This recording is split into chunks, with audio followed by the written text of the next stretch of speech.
President Trump wants to abolish the Department of Education.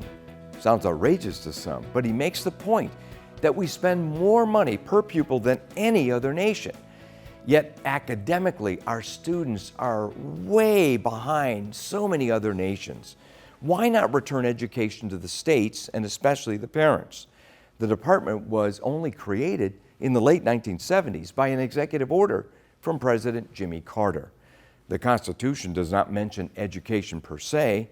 The late Dr. Walter Williams of George Mason University made an interesting observation about this topic. Quote, "The founders thought that education was very, very important, but they gave the federal government no authority to deal with education. That is, education was mostly a state function." End quote from Dr. Walter Williams. In 1789, America's founders passed the Northwest Ordinance so that as new territories became new states, they would follow a common template.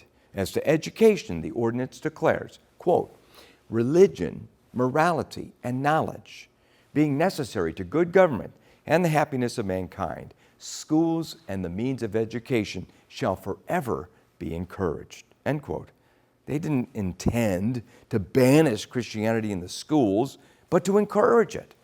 And those schools were voluntary. In fact, most of the education at that time was conducted by churches or in home settings.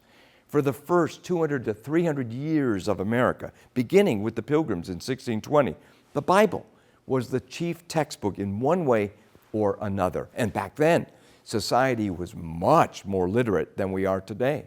So many people today, claiming to be sophisticated, don't understand that the Bible was right after all. It says, "The fear of the Lord is the beginning of wisdom." No wonder so many of our children may be going to school, but failing nonetheless. For Coral Ridge Ministries, I'm Dr. Jerry Newcombe.